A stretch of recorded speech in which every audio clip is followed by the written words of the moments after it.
say that Wangchuk is the one who deliberately stoked and egged on the Gen Z protesters to try and draw inspiration from the Arab Spring or from the Nepal protests that happened just a few days ago. And when things got violent, he washed his hands off. In fact, earlier this evening, the FCRA licenses, the Foreign Contribution Regulatory Act license for his NGOs has been cancelled. A CBI case, which was long pending against him, has been revived, which begs the question, was all of this deliberately stoked? Mr. Wangchuk, on his part, says that all of this is cooked up, all of this is old stuff that's being brought back, and that this is simply a deliberate way to deflect from the main issue at hand, which is the long pending demand that Ladakhis have of separate statehood and their inclusion under the 6th schedule of the Constitution. But just after the violence broke out yesterday, the central government has singularly blamed Sonam Wangchuk, his speeches, his actions, for the entire disruption of peace that we saw yesterday in Ladakh and in Leh.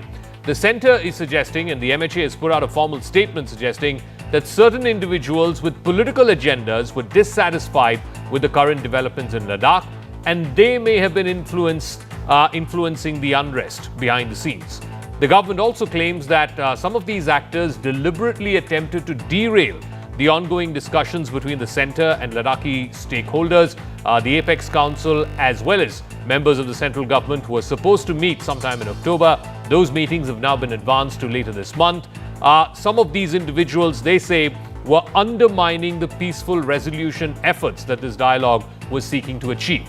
Sonam Wangchuk is accused of making public statements which they allege he allegedly incited the protesters, and that contributed to the escalation of tensions.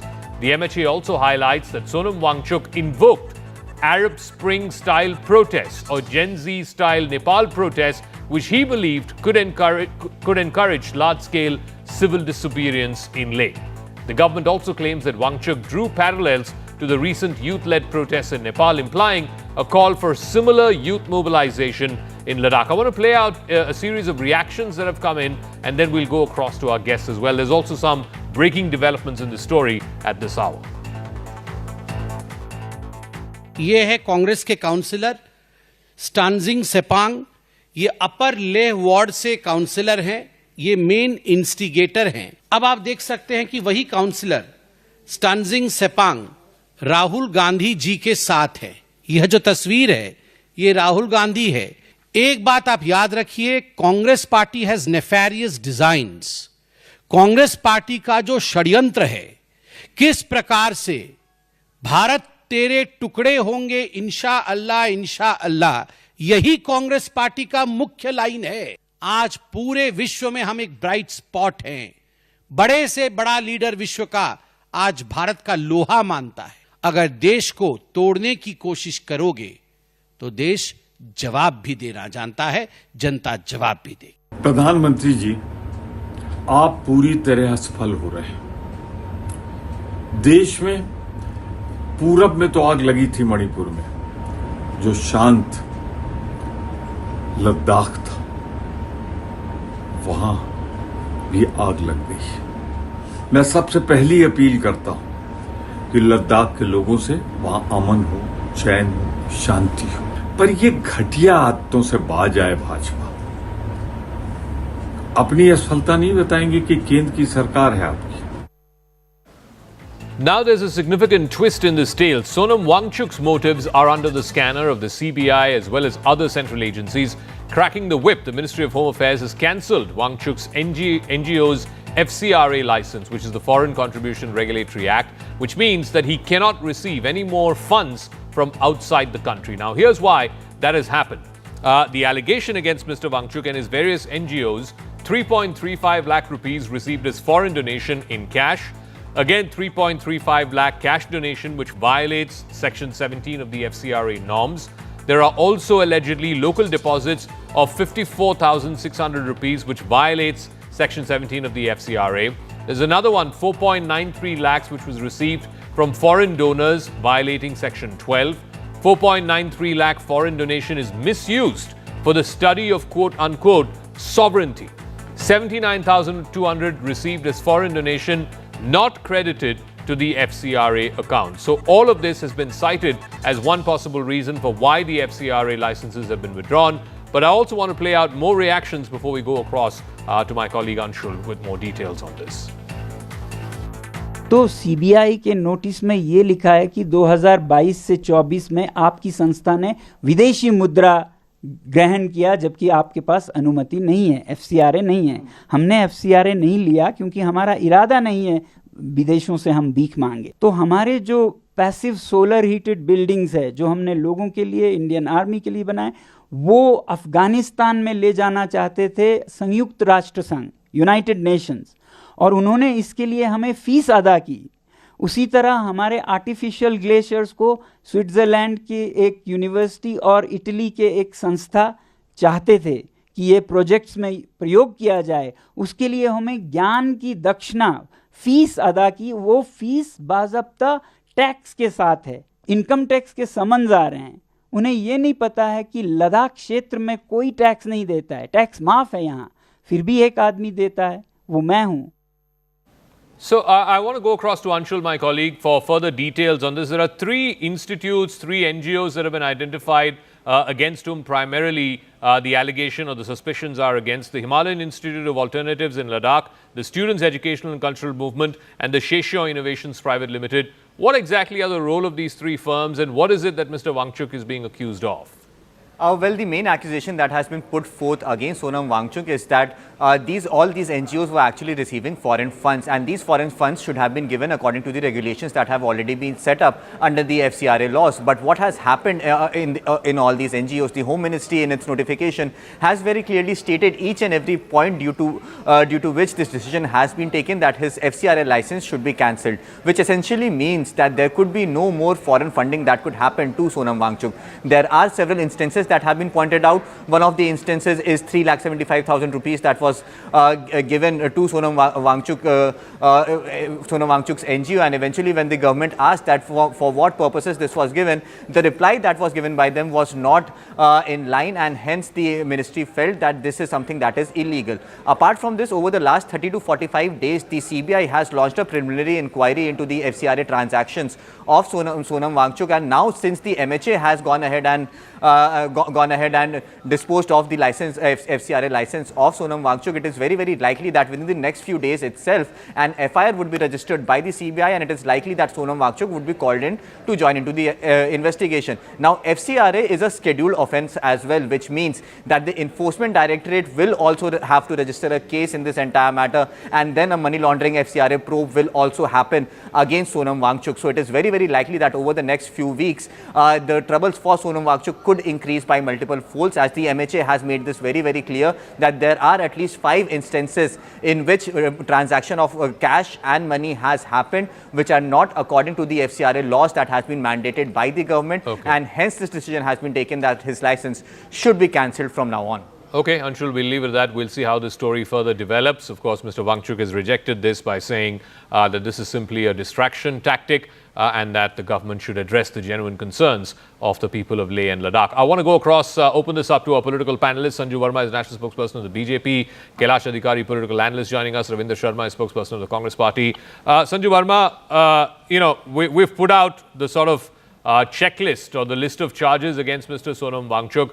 He has spoken as well, and I played out an excerpt of that bite. He's saying that these foreign contributions he's been receiving since 2020. So you've got into this 4 years late, and you're now reactivating all of this one day after we saw those violent scenes, those violent protests in Leh and Ladakh, which he says is fundamentally driven by the genuine sort of demands and concerns of the people of Ladakh, which is Schedule 6 and statehood or union territory with state legislature. First things first, wide Article 2 and Article 3 of the Constitution, it is absolutely the preserve and the prerogative of the Indian Parliament to decide whether or not to grant statehood, whether to merge 2 regions, whether to realign borders of different states, whether to declare a particular region as union territory, so on and so forth. And, the final approval is given by the President after due consideration and discussions with various stakeholders, including the state legislatures, the governor, the cabinet ministers, the prime minister, so on and so forth. So for Sonam Wangchuk, to become a law unto himself and say, oh, I'm demanding statehood, so ye hona hi chahiye. No, there is a due process that needs to be adhered to, which he is not doing. Point number one. Point number two, there was just as recently as January 2025, in a public notice, the Union Home Ministry said that while Section 1616 of the FCRA Act, every person or entity who has been granted a certificate under the new FCRA rules shall submit renewed documents every 6 months. Has Sonam Wangchuk done that? No.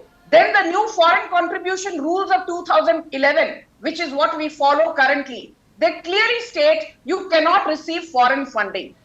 If you have received foreign funding, by adhering to certain norms, then you have to utilize those foreign funds only for the purpose for which they were raised.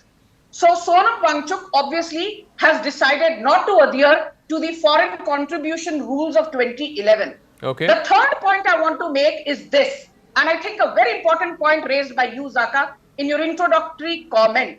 Sonam Wangchuk claims he's an innovator, he's a technocrat, he's a climate activist, he's an engineer, so on and so forth. But most importantly, he's neither an educationist or a reformist. I say he is trying to now instigate via incendiary statements the people, the youngsters of Leh Ladakh, to undermine the might of the Indian state. And if the might of the Indian state is, attempted to be smothered, then the Indian state will deal with such vandals in the manner that it deems fit. Before I come to one second, ma'am. Before I come to Ravinder Sharma, by the way, in the 2019 Lok Sabha election manifesto of the BJP, and in the 2024 Lok Sabha election manifesto of the BJP, and in the 2020 Ladakh Hill Council Development Council elections manifesto of the BJP had included its promise for bringing Ladakh under the 6th schedule.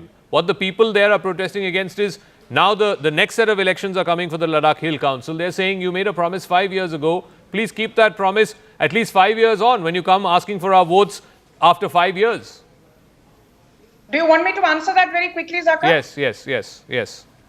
Let's get one thing very clear, Zakka, that the Modi government has done more than what it is being given credit for when it comes specifically to Leh Ladakh. I'll answer your question about 6th schedule very quickly, but don't forget that today in Leh Ladakh, the reservation for tribals has been raised from 45% to 84%.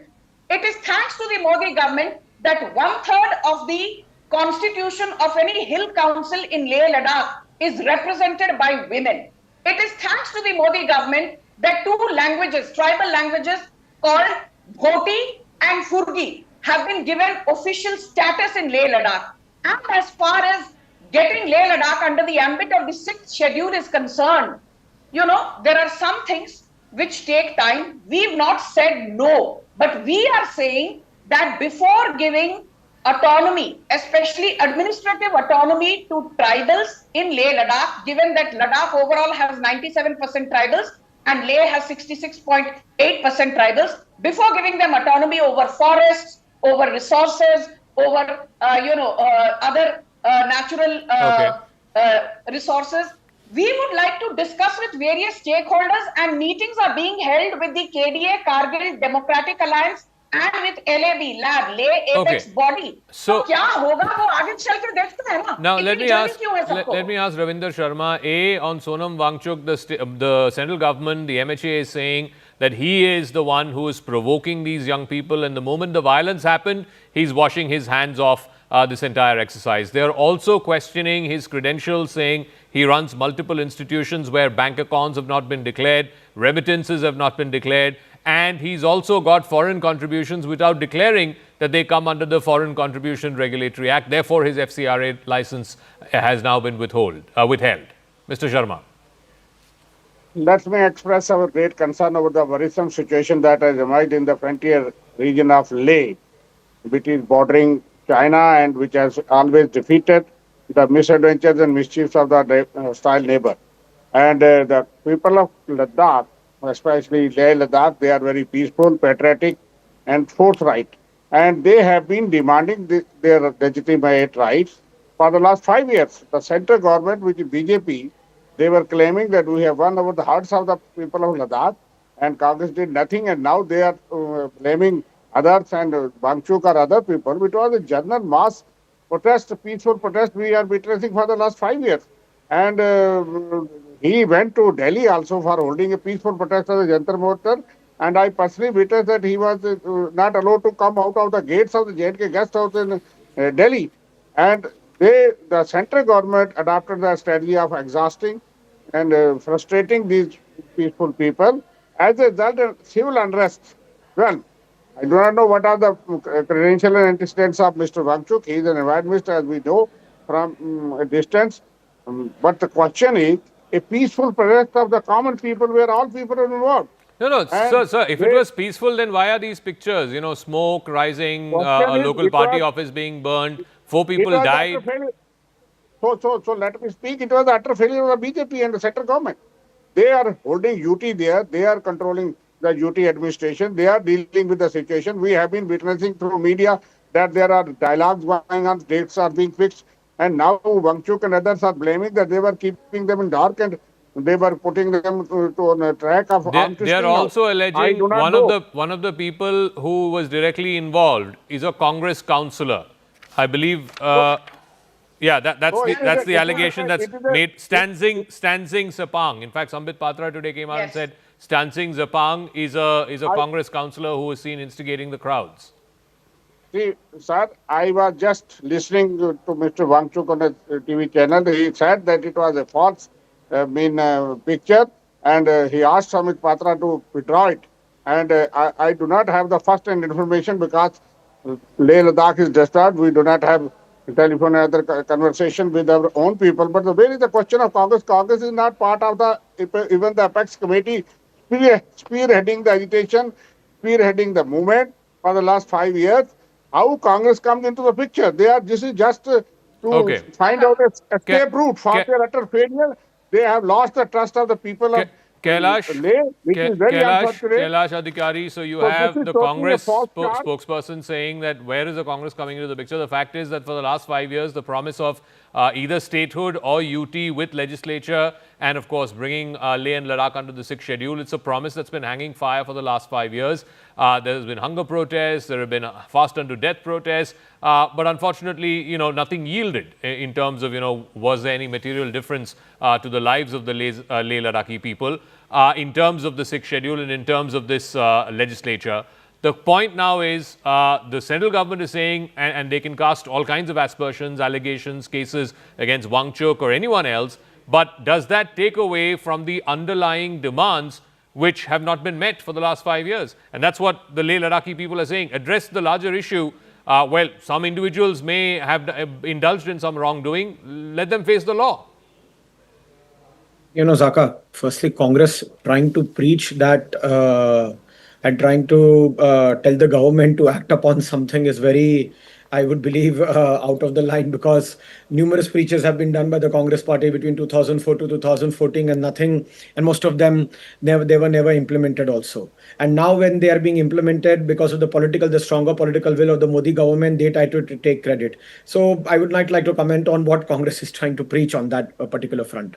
Secondly, what is happening currently in Leh and Ladakh and instigated by certain individuals is completely unfortunate and is uncalled for. What happened in the neighboring countries, whether it was fortunate or not fortunate, I'm no one to decide, because it is the people of those nations. But certainly as a civil society or as a civil democracy, anyone is not advised, or civilians or even citizens are not advised to take the law in their own hands. If you want to, this is a free country where media is also the fourth pillar of the democracy, Zakka. If anyone wants to put out a certain issue, there is a proper decorum in which that particular person or a group of person can put. But the kind of scenes that we are seeing and the way certain Congress councillors are also trying to incite violence, and Mr. Sonam Wangchuk, उन्हें मैं कहना चाहूंगा कि अपने गिरेबान में झांक के देखो ना पहले कि किस हिसाब से आपने अपना कार्य किया है और जिस हिसाब से आप सरकार के ऊपर लांछन लगाने की कोशिश कर रहे हो, पहले अपने गिरेबान को झांक के देखो. And trying to create an unrest situation, not helping the government, makes no good of these individuals. Okay, so Sanju Verma, you want to respond? Yes. Yes. Zakka, there's a very interesting post on Twitter /X by Sonam Wangchuk at 3:31 p.m. on the 23rd of September. Within 2 hours of this post by Sonam Wangchuk, trouble started. It escalated yesterday before it was brought under control by the Modi government. He says, "Thank you, Arunachal, for raising the voice of Ladakh. You have raised the voice not just of Ladakh, but of all tribal cultures and fragile ecologies of Himalayas, day 14 of Ladakh Unrest. My simple point is this.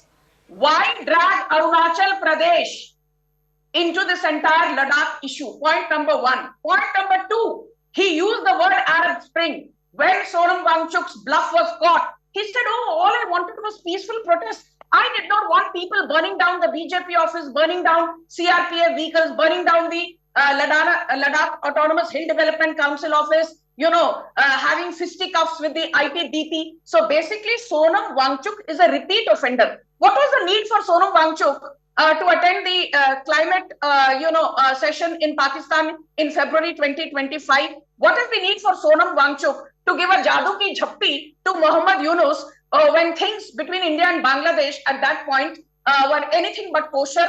And I want to leave your audience with just one last point, which is very important, though you mentioned it. I think I need to reinforce it. The fact of the matter is that Sonam Wangchuk, his NGO, Students Educational and Cultural Movement of Ladakh, called SEMCOL, which was founded in 1988.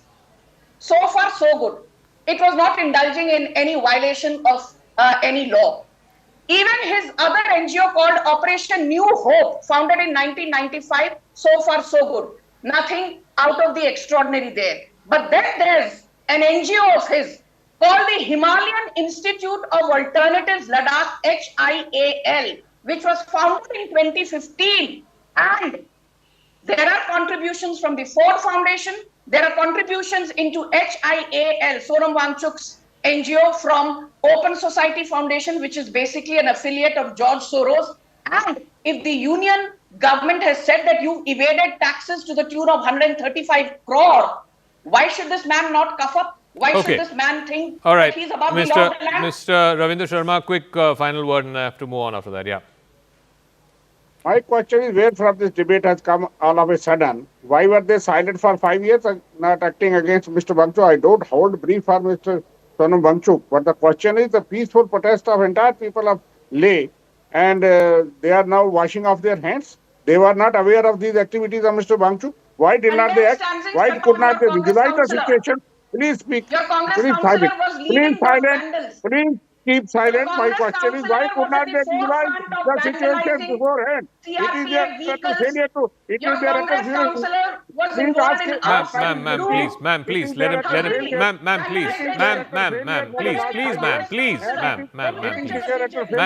please, yeah. Yeah, finish your point, Mr. Sharma. It is their interference to keep the people. They kept them engaged for 5 years and try to frustrate them, try to delay their demands, did not enter into a meaningful dialogue. Okay, I'm going to leave it at that. Thank you very much, Sanju Verma and Mr. Ravindra Sharma, Kailash Adhikari as well. We hope that there is no Nepal-like situation in Leh. Today, the good news is it's very peaceful. It is very unlike what happened yesterday, and I guess the message has gone down to the young people as well that their concerns will be addressed. I believe a meeting that was supposed to happen early in October has now been advanced. It's going to happen in the next few days between the Hill Council representatives and the representatives of the central government. I want to move on to tensions that have escalated between the two cricket boards of India and Pakistan following a series of contentious incidents that have happened in the recent days and the recent matches. India has now formally approached the International Cricket Council, raising concerns over the provocative gestures made by Pakistani players Rauf and Sahibzada Farhan. The Indian team has demanded strict action against both the players for their conduct because they believe they crossed the line of any acceptable on-field behavior. The AK-47 gesture with Farhan did. He was the opener, he scored a 50, and then he made a gun sign. And then Rauf mimicked a plane going down, almost like what happened during Operation Sindoor, mocking what happened during Operation Sindoor. Amidst all of this, the Pakistan Cricket Board chief, Mohsin Naqvi, is also the head of the Asian Cricket Council. He stooped to a further low by provoking India with a Ronaldo post. This is footballer Ronaldo, Cristiano Ronaldo. In fact, they've even filed a counter-complaint against the Indian captain Suryakumar Yadav, accusing him of making inflammatory remarks after the first match when he paid tribute to the Pahalgam victims. The International Cricket Council maintains a strict code of conduct which has to uphold the spirit and the integrity of the game. This code is categorized into 4 levels, 4 offences. Level 1 is a minor breach, whether it's dissent, inappropriate language, small gestures. Level 2, which is slightly more serious, whether it is offensive or threatening or very aggressive behavior against an opponent. Level 3 and 4 are serious misconduct. It's physical abuse, you get into some kind of physical altercation, or actions that bring the game into disrepute. All of that is level 3 and 4, which are serious violations. But despite the provocation during the last game, where, like I said, the AK-47 gesture, the plane going down gesture, despite all of that, and the Indian team giving a nice thrashing to Pakistan, the Indian team giving a professional and measured, aggressive behavior on the ground, exactly as the game demands. Let's listen into some of these voices that are coming in, because voices are now growing that this is not acceptable, that people show these kind of gestures, political symbolism, political gestures, and get away with it. Let's listen into what Suryakumar Yadav had to say.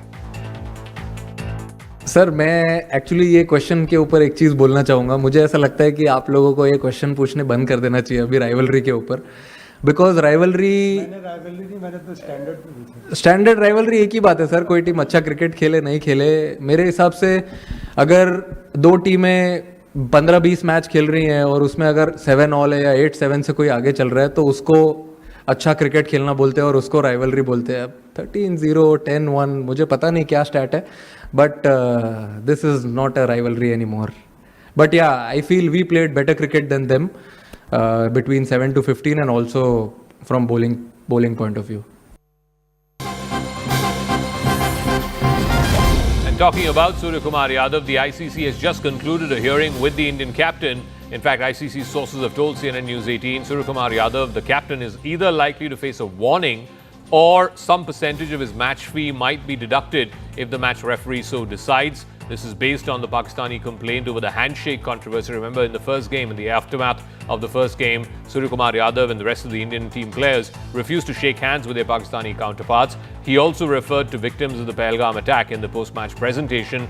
So for these 2 instances, the Pakistan Cricket Board had complained. The ICC has heard him out, and now they could likely decide on one of these 2 actions. Payal Mehta is now joining us live. Payal, so he's likely to be fined or let off with a warning?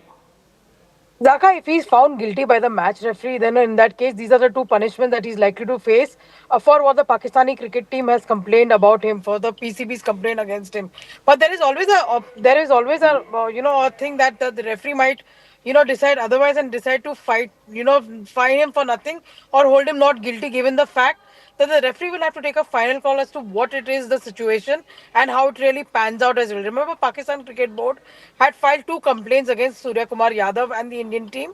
A, on the case when he dedicated the first win against Pakistan for the victims of Pahalgam, and secondly for not shaking hands. Now, Zakka, you also understand that shaking hands or not is something which is a convention. Yeah. There is no rule like that. They have not broken any rules as well. But has he in fact impacted the spirit of the game? That remains to be seen. We'll have to just wait and see what the match referee finally decides. It's Richie Richardson who has to take their final call. And like you were mentioning, we have to still wait and see when the Pakistanis are summoned as far as India's complaints are concerned. That also remains to be seen, but it's match day tomorrow for the Indian team. So we'll have to just wait and see how this really pans out, because the ICC is expected to come out with its decisions very soon. Do we know the status of the BCCI's complaint, Payal? I believe this morning they have moved that formal complaint against the behavior of these 2 Pakistani players, Rauf for showing the plane action and Sahibzada Farhan for showing the AK-47 action. Do we know the status of that complaint? Well, we'll have to just wait and see when the ICC decides to hold, the hearing as far as this is concerned. Because as the apex board, the ICC is, committed to, in fact, hearing all sides on different matters as well. There are certain rules which are in place. The ICC, we are given to understand, will also be giving a fair hearing to the Indian side as well against the complaints that they have been filing against Pakistan. That remains to be seen. But whatever happens, Zakka, has to happen before Sunday, because the final takes place on Sunday. Yeah. Tomorrow is match day for Indian team. So before this cup settles, the ICC is expected to, decide either which ways on both the complaints. Okay, Payal, we'll leave it at that. Thank you very much. I also want to go across to Ritinder Singh Sodhi, former cricketer. The ICC's code of conduct is very clear that you can't have any political gestures, no political symbolism. And clearly what both Sahibzada Farhan did with that AK-47 gesture and what Haris Rauf did with the plane going down is clearly political. I mean, if the ICC is not going to act on this, then I'm sorry, the ICC is a toothless body. Yeah, you're right, because there is a line of discipline, and that is one reason this game, cricket, is called a gentleman game. But if we talk about these two actions by Pakistani players, if they can stoop down to this level, then ICC has to intervene. There's a very strict regime in ICC. You can't jump the gun. We just heard level 1, level 2, level 3, level 4 offense. So this will come under level 3 and level 4. And I'm sure we might see action coming in very soon. But tell me, Ritinder, this happened on Sunday. The match happened on Sunday, and Sunday was when these gestures were made. Today is Thursday. What took the BCCI 4 days to lodge an official complaint? Look, this is very controversial because the BCCI can take their time. They can really analyze the situation, and then they can put a complaint, and the action can come in any of the coming days. And that is what these laws say. It is not that action will come tomorrow or day after. But whenever it will come, it will be analyzed, it will be taken, a lot of things will be taken into consideration. And we have a video evidence. If we have a video evidence, then match referee and ICC, they have an easy job. But the consequences have to be immediate for it to be felt. I get the point that you're making that, look, the ICC needs to be given time, players need to be heard, both sides need to be heard. All of that is fair enough. But this gesture was made in an India-Pakistan game on Sunday, 4 days ago. The next Sunday, the coming Sunday, we could have another India-Pakistan game, which is the final. And if these two players are not, punished for their actions, I don't know what the punishment is, I'll get to that in 1 second, but if they're not punished for those actions in the next game, which is coming up on Sunday, then I think this, the next series, whoever they're playing, I don't know who they're playing, Sri Lanka, Bangladesh, Zimbabwe, and if you, take action against these two players for that match, they sit out one match. How does it matter? It does not matter, no? There's no consequence to it. At least the consequence is not as material as, asking them to not play in the India-Pakistan match in the final that's coming up on Sunday. Yeah, very true, Zakka. I think that is where action will come very soon. It will be strict. It can be a match suspension. It can be a monetary ban or monetary fine. Because this has to be a deterrent. If you don't punish this, then this can go around the world in other matches too. Because game has really stooped down to this level. And we have never expected this. We always see a descent, maybe a send-off when a bowler takes a wicket. That is also under ICC code of conduct. But showing this AK-47 gesture, this planes gesture, I think... Ritinder, give me 1 second. Ritinder, give me 1 second, because we've got breaking news now. We've got word from the ICC. So the ICC has summoned the Pakistani team, the manager, the coach, and obviously the two players concerned, the captain, the two players concerned, who are Haris Rauf and Sahibzada Farhan, for making these overtly political displays, political gestures. We can play those gestures as well on the side, and this is the big breaking news that we are breaking right now on Brass Tacks. They have been summoned on Friday, which is tomorrow, which means the hearing will happen tomorrow by the ICC. Sunday is the final, so the ICC will likely come up with a decision between Friday and Sunday, which is why they've called for this urgent hearing. Today the complaint was moved by the BCCI. Tomorrow is the hearing. Both the players, the captain, the coach and the manager of the team have all been summoned, and the players will be asked to explain as to why they did what they did and why they should not be considered a violation of the ICC Code of Conduct, a level 3 or level 4 offence. Both Sahibzada Farhan and Haris Rauf will have to present that explanation. And if the ICC is not convinced, then I suspect before Sunday they will make their decision. And as Ritinder was saying, if this is constituted as a level 3 or level 4 offence, and there is a case made out to be, because this is an overt, absolutely overt political display, which as per ICC Code of Conduct 10.1, no player on the field is supposed to indulge in, these two players may be asked to sit out of the final. So, Ritinder, do you believe that we'll get a decision before Sunday? And do you believe that the gravity of this offence means that they will have to sit out of the game on Sunday? Yes, Zakka, the magnitude of this incident is huge, and that is one reason the urgency has been seen. They have been summoned tomorrow before the Sunday game, and I have a very strong feeling there can be a match suspension, which should be there because, as we have been talking, there has to be examples set in. We have seen rivalry of India-Pakistan since ages, but it can stoop down to this level. This was never expected. No one was seeing that. And now ICC has intervened, and I'm sure from tomorrow onwards, once the action comes in, we won't see these action ever in the world cricket. And if they ask both of these players to sit out of the final game, Rauf maybe may not be so much of a hit to the Pakistani team. Certainly, Sahibzada Farhan will be, because I think in both the games he scored. I think he probably was the highest scorer for Pakistan in both the games. Certainly in the second game he got a 50. In the first game too, he had a decent run. I don't remember exactly how much he scored, but he had a decent run. So let's see if the ICC does the right thing by asking these two players to sit out, by warning them. And by removing them from the squad, or at least not allowing them to play in the squad in the final for what was an overt and public political display that both of those players indulged in. Thank you very much, Ritinder, for joining us. Ritinder Singh Sodhi there, former India cricketer. I want to now move on to another big story. It's the first of its kind flight of the Agni Prime missile, the intermediate range missile. This one was launched from a rail-based mobile launcher. It was like launched from a train, of course, under full operational scenario. The Defense Research and Development Organization, the DRDO, and the Strategic Forces Command executed this mission. The trajectory was tracked by range sensors, and the launch met all the objectives. India's Ministry of Defense has emphasized that the rail launcher can move on the rail network without any preconditions. It can also support short reaction launches with reduced visibility, and it is fully self-sustained along with independent communication lines and protection systems. So we've had different versions of the Agni. You've had the land-based one, the sea-based one. Now you have the mobile-launched one, the Agni Prime as it's called. It is India's new generation canisterized two-stage solid fuel medium-range ballistic missile. It's an IRBM. It's in the range of 1,000 to 2,000 kilometers. It's in that class. It can go up to 2,500 kilometers, but it's in the 2,000 kilometer category. It fits between the Agni 1 and the Agni 2 systems in range, but it's much more compact, it is lighter, and it is designed for higher reliability and a quick launch, whether it's from a moving mobile projectile, whether it is a train or any other kind of movement from sealed canisters. It also improves the storage life and reduces the launch span time, the launch preparation time that is required to hit back, particularly in the case of a second strike. I want to play across a detailed sort of breakdown that my colleague Siddhant has done of the Agni Prime and why this now gives India capability on land, air, sea, and via a mobile launcher.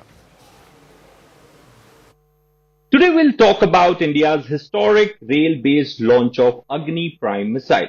India has reached a significant milestone in its defense capability with the successful flight test of the Agni Prime missile, launched for the very first time from a rail-based mobile launcher. Developed by the Defense Research and Development Organization, DRDO, Agni Prime, also known as Agni P, is a next-gen intermediate range ballistic missile. It is designed to strike targets up to 2,000 kilometers away with a pinpoint accuracy, making it a vital addition to India's strategic arsenal. But this test wasn't just about range or firepower. This was about mobility, stealth, and rapid deployment. What makes this launch historic is the platform, a specially designed rail-based mobile launcher system being used for the first time. Unlike traditional systems that require specific infrastructure or terrain, this launcher can move freely across India's vast railway network without any special modifications or preconditions. This means India now has the ability to deploy and launch ballistic missiles from virtually anywhere across the country with short reaction times, greater operational flexibility, and minimum detectability. This leap in mobility allows the Strategic Forces Command to maintain a constant state of readiness, always prepared, always moving, and always a step ahead. The system is also canisterized, meaning the missile remains sealed in a launch-ready container, which enhances its shelf life, improves safety, and enables faster cold launch capability. Combined with on-the-move deployment, displaces India in the elite league of nations possessing such advanced missile systems integrated into mobile rail-based platforms. The successful test of Agni P from this mobile launcher is not just a technological feat, but a strong strategic signal, a demonstration of India's growing focus on credible minimum deterrence, modernization, and survivability of its nuclear arsenal under all scenarios. Congratulations are in order for DRDO, the Strategic Forces Command, and the Indian Armed Forces for this remarkable achievement. This achievement also reflects years of dedicated research, coordination, and commitment to strengthening national security. India's defense capabilities are not just growing, they are evolving. Agni Prime is not just a missile, it is a message, one of our strength, innovation, and readiness. Cybercriminals are now exploiting everyday bank accounts to launder stolen money using what is known as mule accounts. CNN News 18's exclusive investigation reveals how unsuspecting individuals, particularly elderly individuals, are being duped off, and people in the poorer sections whose accounts are usually the Jan Dhan accounts or inactive accounts, they are being turned into money mules, helping move illegal funds without them even knowing that their bank accounts are being used for this purpose. Here's an exclusive report by my colleague Shantanu. Here on CNN News 18's exclusive investigation, we have found out that how real bank account holders become a money mule for the cyber criminals.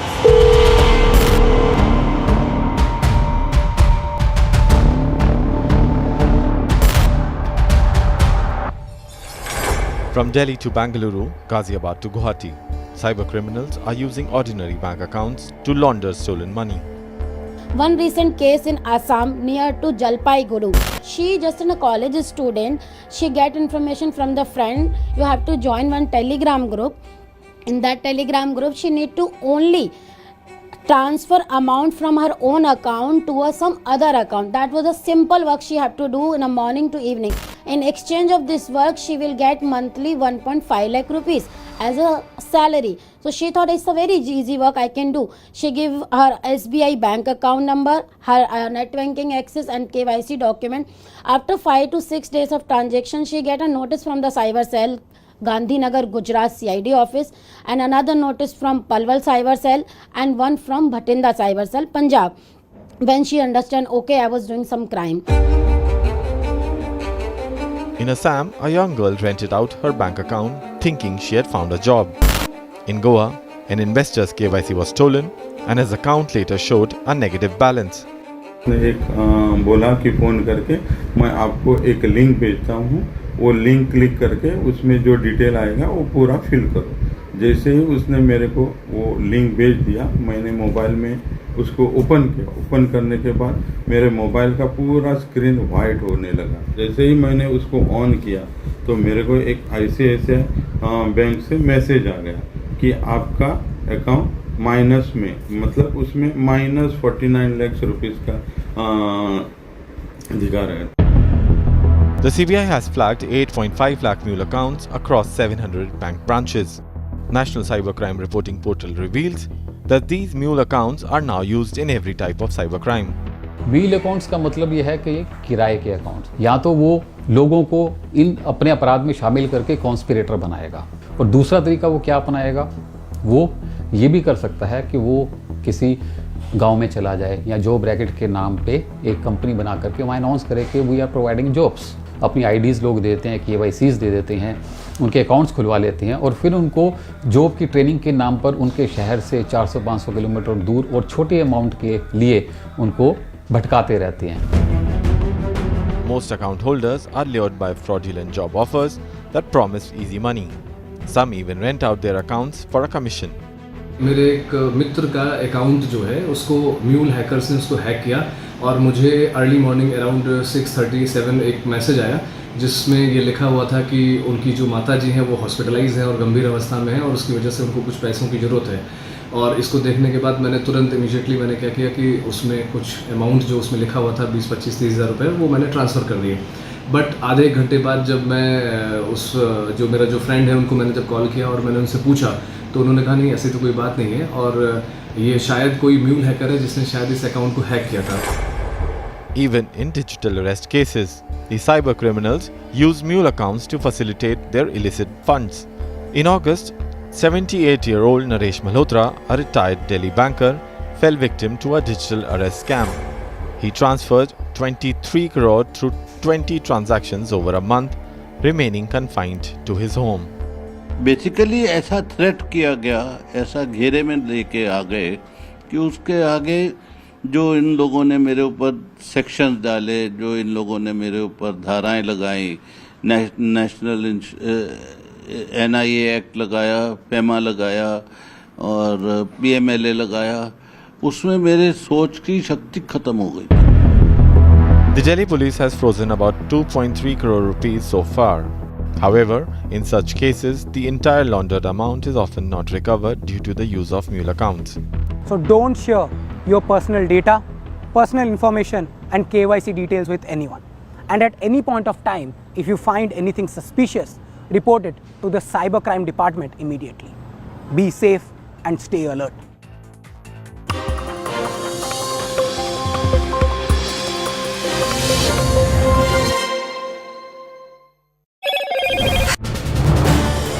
This is News 18 Network.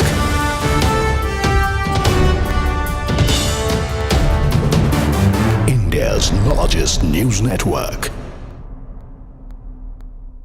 News on the broadcast, we're learning that the BCCI has now gone on to file a complaint against Rauf and Sahibzada Farhan to the ICC. The Pakistan Cricket Board has also lodged a protest against Surya Kumar Yadav. India has filed an official complaint with the ICC against Pakistan cricketers Rauf and Farhan for their provocative gestures, remember, during the two sides Asia Cup Super 4 game last Sunday. The BCCI filed this complaint against the duo this Wednesday, and ICC is in receipt of that email. In fact, an ICC hearing is now expected to take place in the case of Sahibzada Farhan and Rauf, and they have gone on to, in fact, on their part, deny the allegations that have been put forth against them by India in writing. They might, we are told, have to appear before the ICC elite panel referee, that's Richie Richardson, for a hearing. My colleague Vineet Ramakrishnan is joining us on the broadcast. Vineet, this was something that had sent the internet into a tizzy. That entire gesture, the provocative gesture, particularly amid this ongoing debate of whether India should play Pakistan after Operation Sindoor and what had happened in Pahalgam. And that gesture really added a lot of fuel to the fire.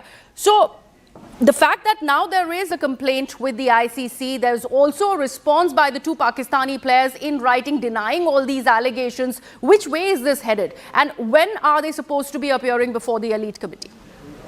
Well, ever since those gestures were made by the Pakistan players, be it Haris Rauf or Sahib.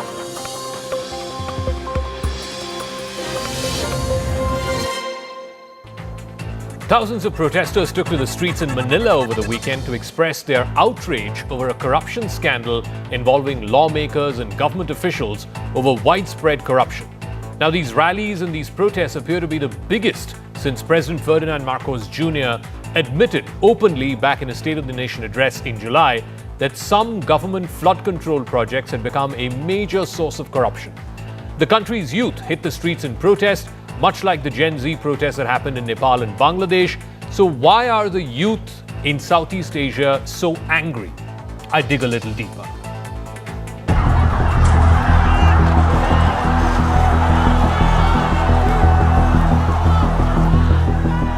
Thousands of Filipinos filled up the streets of Manila on Sunday to protest against the government of President Ferdinand Marcos Jr. They've accused the government of misappropriating billions of dollars that were designed for flood relief projects. The protest organizers called for the demonstrations after President Marcos Jr. revealed back in July during his 2025 State of the Nation address that a number of flood control projects that he had previously announced as complete were riddled with anomalies. Greenpeace, which is an environmental group, later estimated that about 1 trillion Philippine pesos, that's about $17 billion, which was supposed to help the country confront chronic and deadly flooding, had been embezzled. And to address the issue, Marcos Jr. created an independent commission to probe the flood control projects. A Senate committee is conducting its own investigation into this matter. Both the Senate President and the House Speaker have already been replaced as part of the fallout from this scandal. For years now, the ordinary public in Manila and other cities across the Philippines have been complaining about the woeful lack of infrastructure, which only gets worsened because of climate change and the exacerbation that's been caused because of severe flooding. Looking at the anger of the young protesters, President Marcos Jr. has sought to align himself with the protesters. He said that he understands the anger of the young people. He painted them as one of his own.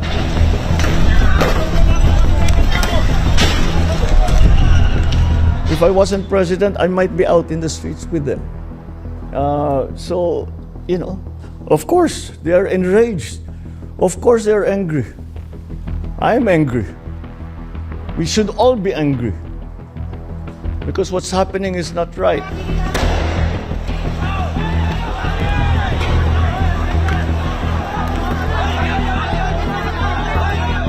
The demonstrations came amid a wave of discontent in parts of South and Southeast Asia in recent days. In Indonesia, thousands of protesters turned out daily for more than a week at the end of August. They called for the nation's lawmakers to reduce their lavish spending at a time of grave economic hardship. And just recently in Nepal, deadly protests earlier this month against a social media ban and economic inequality ended with the government's collapse, and much of the capital Kathmandu was up in flames. There were one too many similarities between what happened in Kathmandu and what played out in Manila. Organizers in Manila too called for peaceful protests, but there were some instances of violence which broke out. A group of young men hurled stones, burnt police vehicles, and clashed with police officers who were in riot gear. Some of these protesters were arrested, but the police did not confirm how many. Many of them were later let go.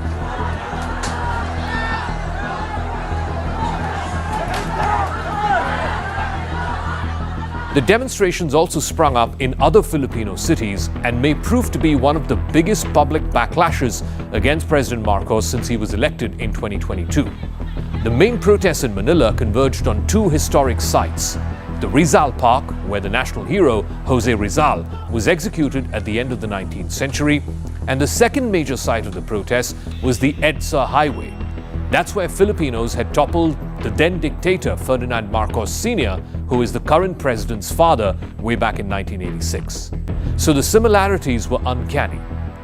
The protest began before dawn on Sunday with a 10-kilometer solidarity run through the heart of Manila. Manila residents complain that their city has been infested with criminal gangs and drug cartels, and they want to now take their city back. At the early morning Sunday Mass, Father Julio Ramon Malonga read us from a statement from the Catholic Bishops' Conference of the Philippines, urging more and more young people to join the protests. Some protesters used the demonstration to lampoon so-called Nepo babies. They're children of contractors and government officials who are linked to the flood control scam. Much of the anger was captured in placards that read out against the Nepo babies, mocking their lavish lifestyles. Some social media accounts, which appeared to belong to the family members of government officials, had flaunted their designer bags, private jets, and other displays of wealth, which became a lightning rod for the protesters. And that is exactly what sparked off the protests in Nepal. The hashtag Nepo babies spread around like rapid viral fire, and now the same Nepo babies had become the symbols of a corrupt system and are threatening to singe the Philippines as well. In Indonesia too, the anger of young people had brought the country down to its knees for well over a week. So the parallels of what's happening all across South and Southeast Asia is unmissable.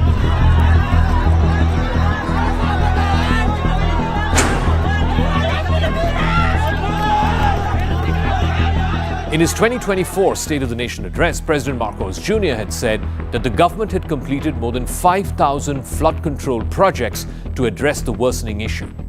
Weeks later, monsoon rains flooded Manila, which forced the residents to wade through waist-deep water. Inspections thereafter found that many of these projects, which were meant to protect against the flooding, had not been carried out properly, or they were poorly executed. There was a lot of corruption that was later discovered in many of these projects. The timing of the Sunday protests was significant. They fell on the 53rd anniversary of Marcos Sr.'s proclamation of martial law in the Philippines, which ushered in a dictatorship which ran for many years. It ended up killing thousands of Filipinos and plundered billions of dollars before Marcos Sr. was overthrown. Now his son is the current embattled president. The last time Filipinos rallied on a large scale, similar to what we saw this weekend, was in 2013. Back then, anger was over congressional insertions widely known as pork barrel kickbacks that were funneled to lawmakers by contractors who win government projects. That spilled out onto the streets. Now, yet again, young Filipinos are railing against a corrupt system, corrupt government contractors, and their entitled kids. Something that could singe the government of Ferdinand Marcos Jr.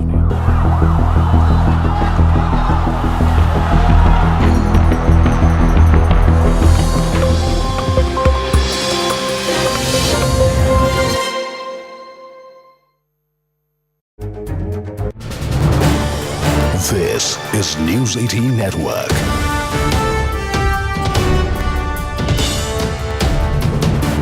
India's largest news network.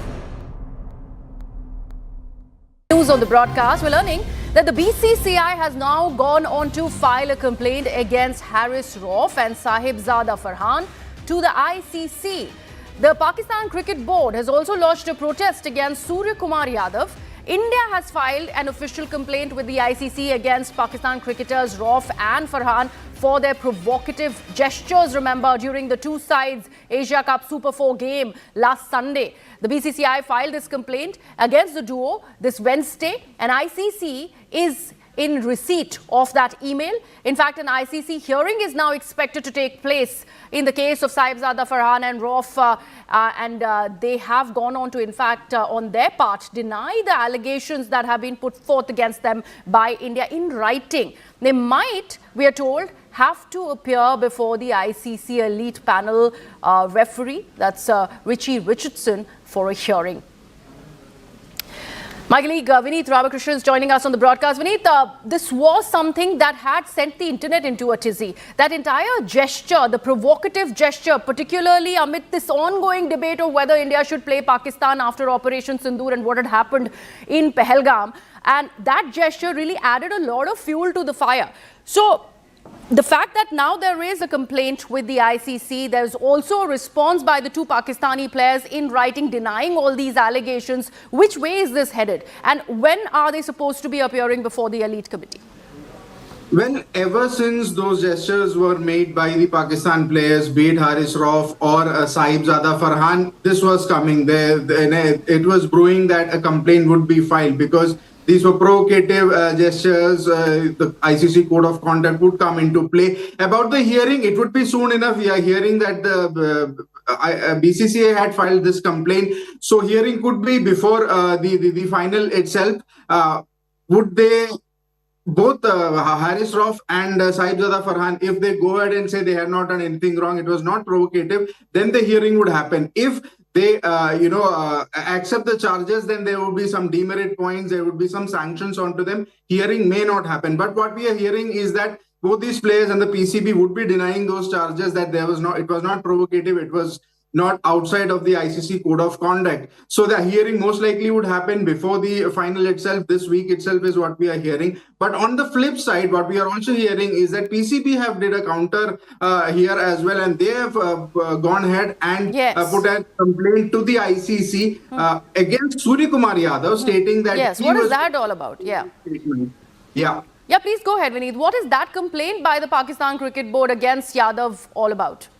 Well, it doesn't hold any water because the complaint is based on the fact that Surya Kumar Yadav, after the match during the post-match presentation in the first game, dedicated the win to the Pahalgam attack victims, and then again in the post-match presentation also he reiterated that the win is dedicated to the Indian Army. So we are hearing is that PCB has countered this and put a complaint to the ICC saying that this was a political statement and it breaches the ICC code of conduct. But then again, the complaint itself may not hold water because it's been more than 7 days, and if you have to put in a complaint, it should be within that window of 7 days. So we are not really sure that even the PCB's complaint would hold water in this regard. But then again, it's very clear-cut kind of a retaliation. If India had went ahead and complained about Pakistan had to do something, PCB had to do something. So Yes. it was kind of retaliation there as well. And Right. the third aspect, yeah. Right, Vineet, in your experience, which way do you see this headed? It can't be a war of complaints, because here you're likely very rightfully putting across how they've taken these good amount of 7 days to just put out any complaint as a counter to the complaint that India has put. But these are the visuals that speak for themselves, and this was something that got the entire nation talking, in fact the entire world, the global community talking. This gesture is a very, very provocative gesture. What political statements are they even talking about? We all know what had happened between India and Pakistan. Well, of course, look, that is the whole point. It's definitely a grey area. The code of conduct is definitely a grey area. And this celebration by Sahibzada Farhan, okay, if you look at it, from the point of view of the visuals, the gun celebration has been done by many other cricketers. But it is the context in which, the political scenario, the scenario in which he chose to do it. And he himself, Sahibzada Farhan, was asked about this during one of the post-match press conferences. He said that, it was not something that...